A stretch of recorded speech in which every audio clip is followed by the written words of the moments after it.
Hi, today we're going to talk about your first case analysis. And it's interesting in business education because we teach through cases.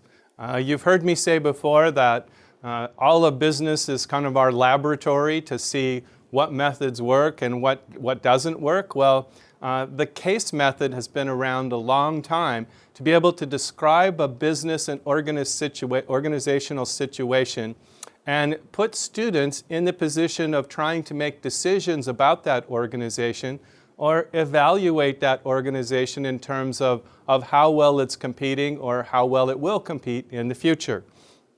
So of course, many of you know that the case teaching method came from Harvard University, and its characteristics are that it follows what's called the Socratic method typically. And in this method, the instructor in front may opt to call on a particular student at any time during the course from the beginning to end, and we often call them cold calls. And it's a situation where the students are often very much on edge because they may be the next to be called, and they get questions that they didn't anticipate. I mean, all of them have read the case and thought about it beforehand, or otherwise when you get called on, you would be in big trouble.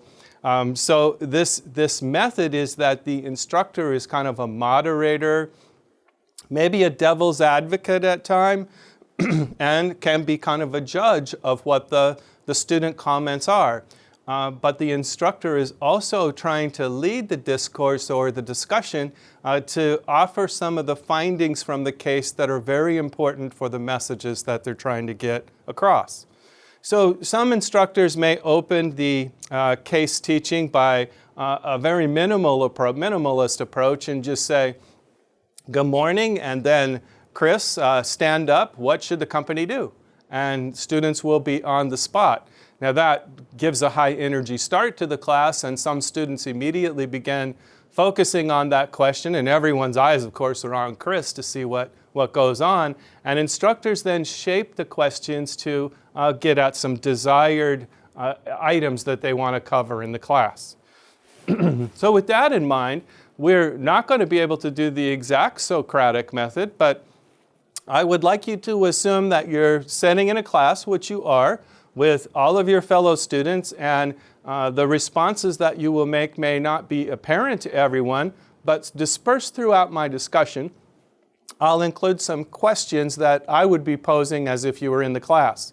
Now, you're not going to get totally off the hook because some of these questions will also be put on Blackboard. on the discussion board, where we will be monitoring and helping to guide the discussions in very much the same way that I would be doing in a class setting. So this week's case is Zara, which I think you probably read about it by now. If not, you would be on the spot.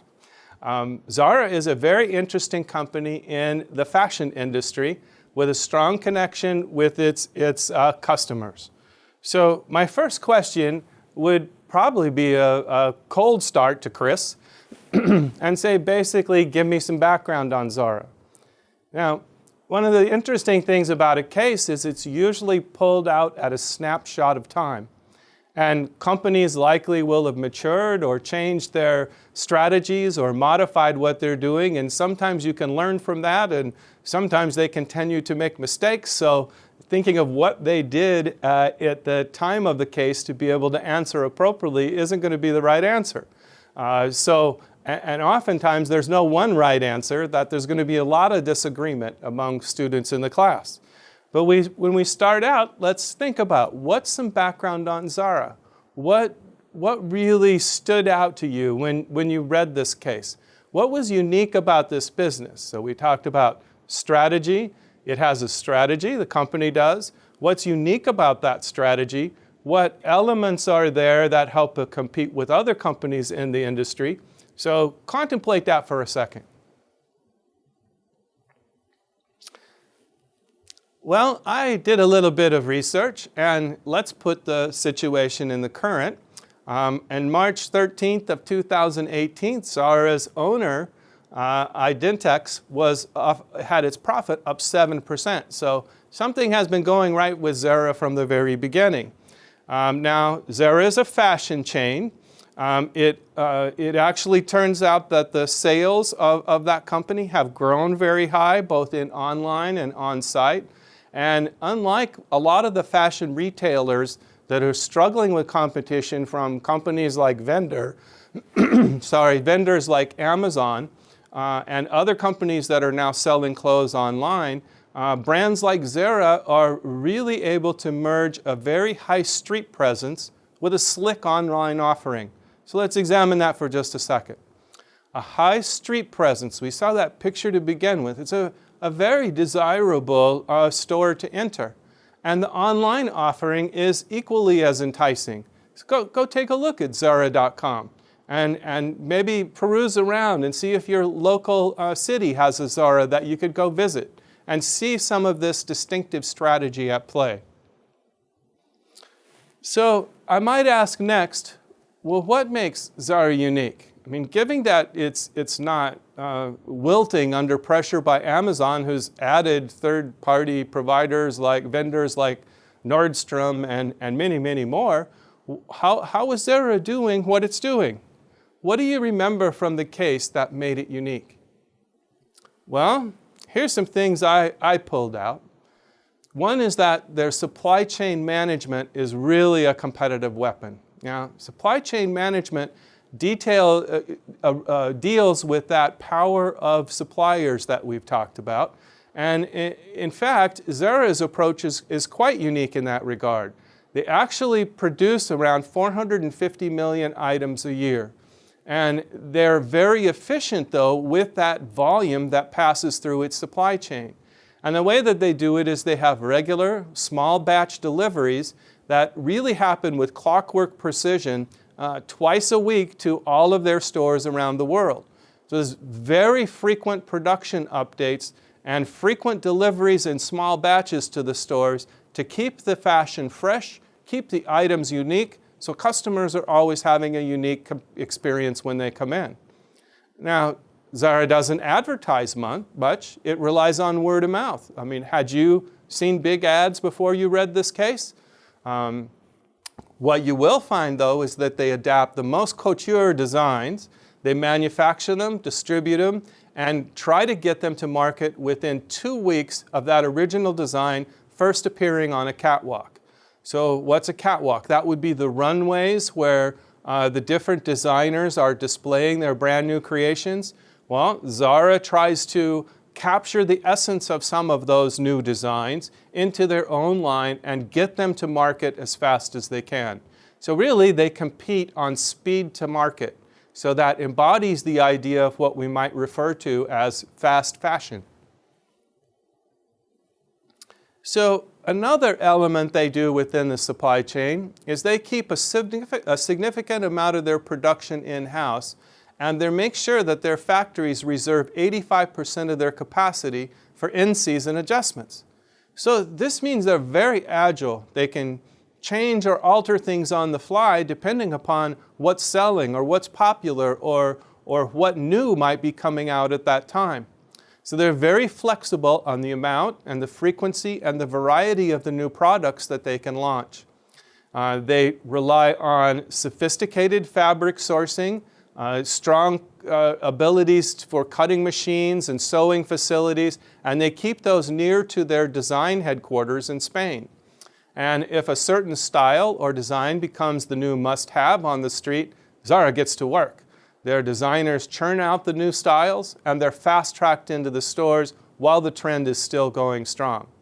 So now you can think to yourself, what information technologies does it take to keep this supply chain working the way that it does? There must be major information exchange going on about inventory management, about what new things are coming. And you have to use information technologies to educate your people that are your salespeople who are working on the newest and hottest trends that are about to hit the store so they can keep their customers excited.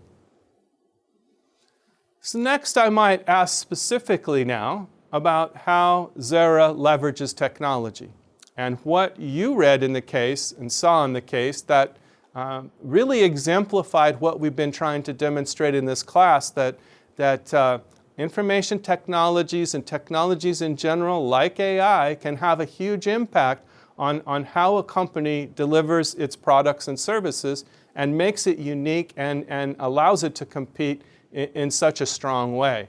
So what technologies does Zara rely on? Well, first of all, they're tracking customer preferences and sales. So data is very important to Zara.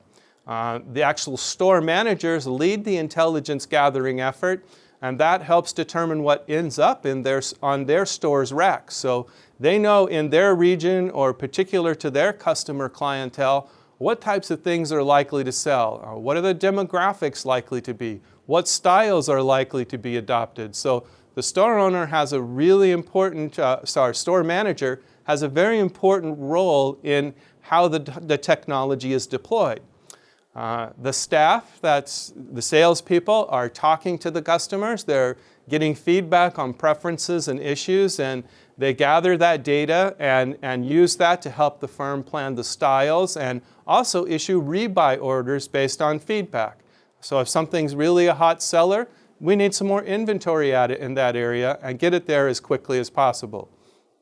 Now, in their production facilities, you know that they must be using very fast computer processes to draw a design and actually translate that into cut fabric and sewed new clothing. So it would be really interesting to see all the different systems and software that they use. Because they need to compete on speed, that software is a key to enable that fast production. So the big thing here, though, is probably data, and you're going to actually say it one more time, data. They know how to gather it. They know how to use it for their own good. And people combined with the technology is one of their strongest suits. They know the right questions to ask customers. They have the right technology to deal with the data in order to provide insights on what sells in the store. Now, maybe that seems simple to you, but it must not be that simple, or other retailers would be doing the same thing.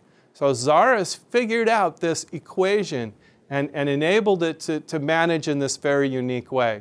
In fact, it was one of the first clothing retailers to implement RFID. Now, if you don't know what RFID is, that is a similar technology to artificial intelligence that was introduced, went through its hype cycle, and is now very strongly in the plateau of productivity. So I'd encourage you to look up RFID and see how it's had impact. So the other thing that Zara does is their architecture of their computers is based on something called edge computing. Each of the stores have small data centers that help them process information rapidly.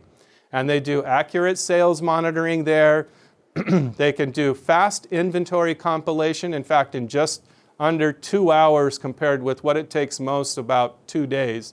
So that's like an 80% differential. They can do real-time restock alerts, so immediately when something's running low, that reorder process can be sent in. And they've improved the quality of service because the sales staff can easily check the availability of a particular size or model or certain type of clothing for a particular customer. And using a smartphone or a tablet, the salesperson scans or takes a photo of a customer's loyalty card, and they can view their customer's purchasing history so they can better offer them advice and guide them into their choice by offering additional items. We call that upsell, that the customer might be likely to buy. And they can also pull up very technical information about the products that a customer might want to know about, sewing, stitching, material, etc. And they can check the stock levels in real time. All of that right as they interact with the customer.